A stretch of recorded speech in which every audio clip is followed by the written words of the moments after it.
Testing. 1, 2. Testing. Yep, it's toothpaste. There's not even a tooth there. Nor there. According to research done in Texas and elsewhere, it's a good solution.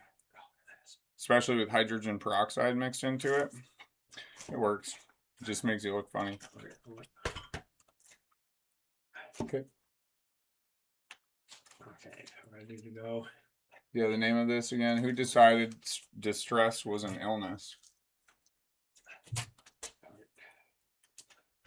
It's going. I know, sound. Oh, I got it. I'm doing it. Okay, I thought. Madness, as it used to be called.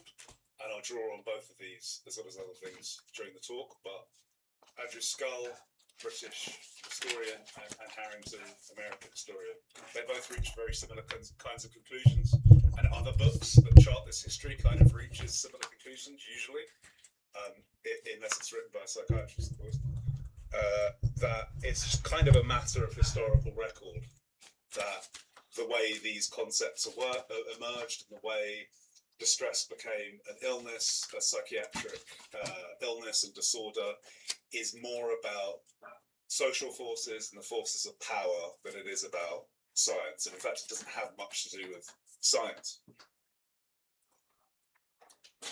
So Scull, I sort of brought this quote at the beginning. Scull says, there's never been a single stable understanding of madness. Instead, it has been interpreted in dramatically different ways across time and place. Which tells you something, right? It tells you that it's a matter of interpretation, right? It's not a matter of science, and it remains so, right?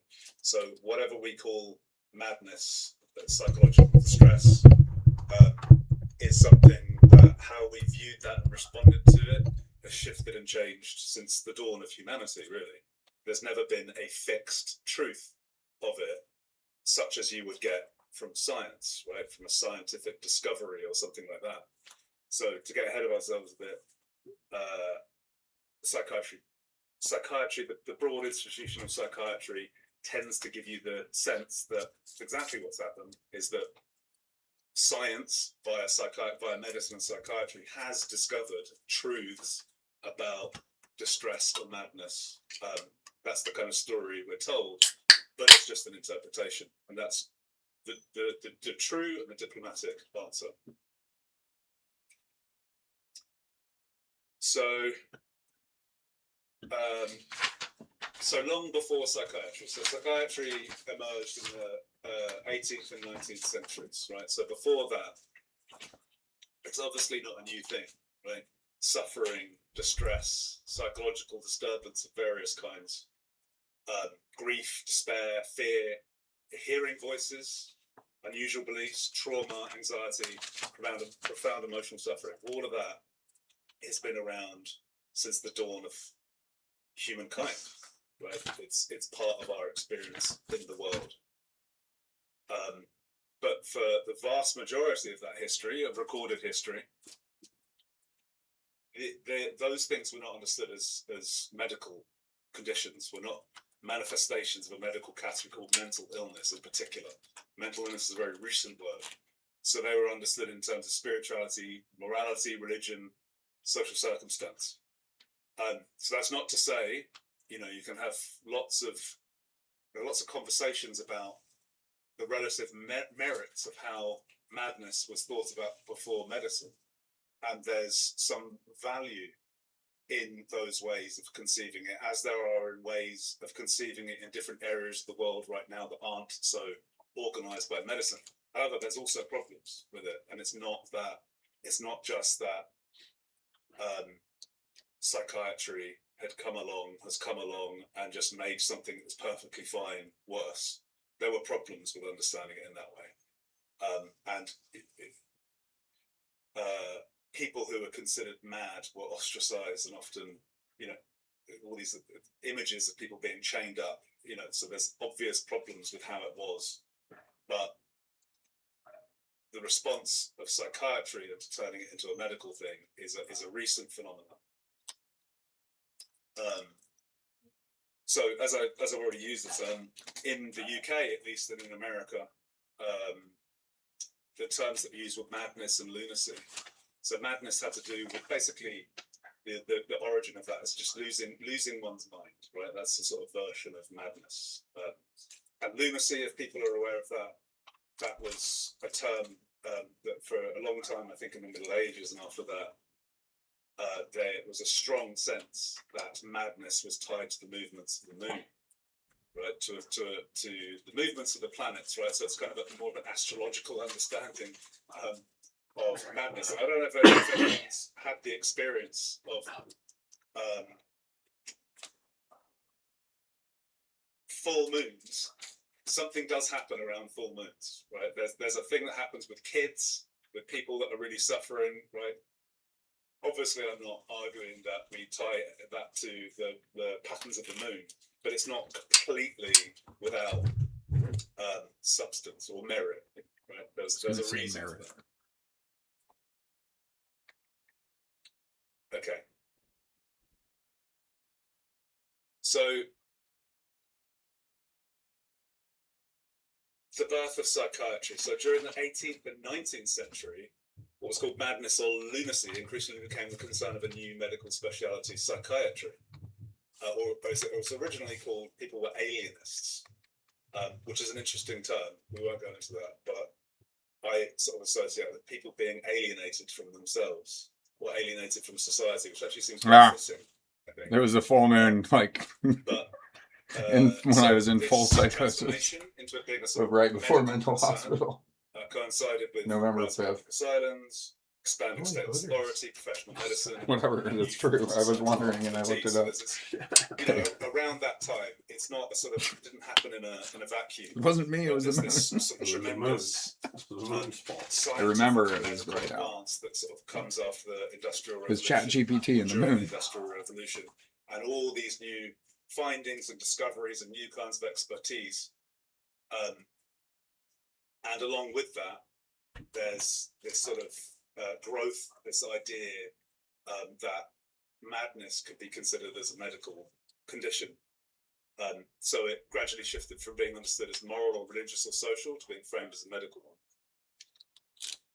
But the point here is that, and this is the theme throughout, is that it's not like there's any discovery of something medical about madness. There was hope that there'd be discovery of something medical about madness, but rather it was just a claim by medicine. This should be the domain of medicine, right? This should be the domain of medical doctors, and we should create psychiatry to cover that because it just should be, not because, you know, like in other areas of medicine, there's a discovery of some kind of disease process, which thereby shows, oh, this is a medical condition. We are justified in calling this medical. We bring it into medicine. That's not how that happened. It didn't discover sort of mental illness. It introduced a new medical way of explaining madness. So that's the key point here. But it's just a way of thinking about it that was introduced. That so was the problem tricky. Here, at the very beginning of psychiatry, as I've explained it, they just sort of claimed the domain, right? So now the problem that they had and have is you've claimed the jurisdiction. So how now do we make this realm of psychological distress and disturbance legitimately medical? How do we justify the authority? That question comes later, right? So as I'd already mentioned, so 19th century medicine was achieving extraordinary success, identifying all these pathological processes, bacteria, lesions, various abnormalities, physiological dysfunctions, right? There's a time of great learning about the functioning of the body and what goes wrong with it. And so psychiatry is this new medical discipline that claimed this territory. It's like, okay, so that's what we need to do, right? This is the point of medicine. This is what medicine does, which is kind of how we think about it. If that makes sense. So if we're doing medicine, what we're really doing is trying to identify these pathological processes. So that's exactly the ethos that came around with the beginning of psychiatry, right? So being retarded. the first idea was we need to That's so locate good classes. psychological distress in terms of pathology, particularly in the brain, right? So there's this analogy that was made then, which which I'm sure some of you are aware of, is made now and has been for some time, even in advertisements, right?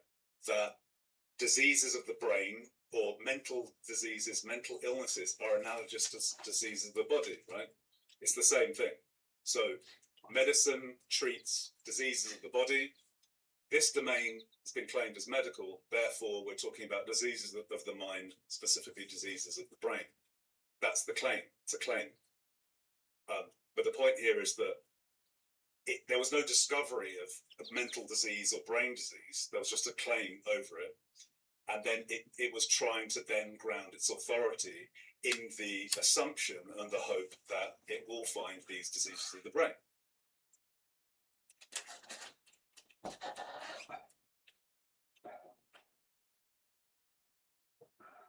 So along came Kraepelin, which he's quite a big figure in the history of psychiatry, not least because, as we'll find out,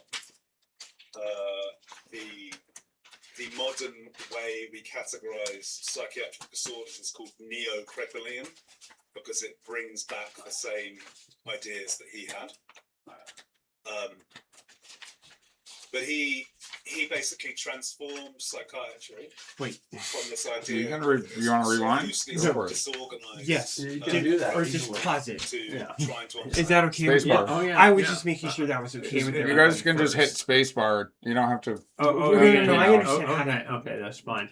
I understand how to. Yeah. I was telling my you know- dad. Oh, I'm Okay, sorry. okay, Okay. yeah. I just didn't know if it was okay to pause it. It was like, what? Yeah, I was doing that myself. I had my own set of notes that I wrote when I watched this recording. I tried to do this when things being broadcast live, but you can't pause it then. No. That makes it a little more difficult. So Yeah. he called that. I just wanted to look up the neo what? The name. It's Well- Neo Kraepelin. Yeah. No. Yes, that's what he said. Oh, a okay, little bit. okay, but Neo- it was neo. that. Oh, Neo the way crap. they It was misspelled just- it. I mean, if you look at the The spelling's Right. right here. Right. yeah, I know, but if you look at what they do down here, they can They fucked it misspell up, his yeah. name Right. dramatically Well, every right. time it gets It's an put on the automatic word. Right, subtitling. And I wanted to know if it was Neo and then his last name, believe or so. Yes. if it was something. I just wanted to be Yeah. sure Yeah, that Neo. it was okay. It's Wow. halfway between crap and a zeppelin. Okay, let's go. Okay. Yeah, but when he does slur words together like that, Yeah, this thing that turns it into the No, words right. on the screen, Right. it sometimes throws in a word that doesn't make any sense. Well, it's like when you dictate to your phone, it'll Yeah, do that. right. And you try to do speech to text. Thank, Okay, 3, Thank you. 2, Yeah. 1, go. Sailing. Thank trying you. to locate what's going wrong with mad people, such as by dissecting their brains and looking for, Robert lesions, Page right? wants to- Some sort of kind of haphazard approach. But he came along and said, no, what we need to do, we know or we assume there is pathology of the brain, but we need to categorize people in the right way in order to find those things, right? So it's the very system we have now.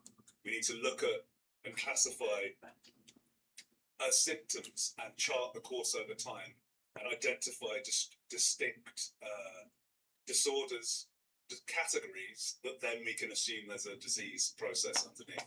So that's what we have now still, right? So you open the DSM and there's symptom checklists, and it's not a coincidence, as I mentioned and we'll talk about again. It's the same idea that what you need to do is list kind of symptoms like you would have known in any other medical discipline, and with the assumption there's an underlying pathology that is then picked out. So he basically came up with this idea, and he started to call them. This is when you get the shift from talking about madness and lunacy to talking about mental disease, right? So calling it mental disease has a very specific meaning, which is brain disease, basically. So cards are on the table now. We're not just sort of saying, we're psychiatrists and we assume mad people and lunatics have some sort of problem with their biology. We're saying we're going to categorize everyone according to these what we assume to be brain diseases, and through that categorization, we are going to find those brain diseases. So my mom has brain disease, But this and is I have like, I don't know, this whole diagnosis of bipolar 2 disorder for years. I'm like, well, it's not necessarily a disorder because it is like both something that, you know, can make me depressed, or various people, like when they're in a hypomanic state, if it is well controlled, they can be very productive. Yeah.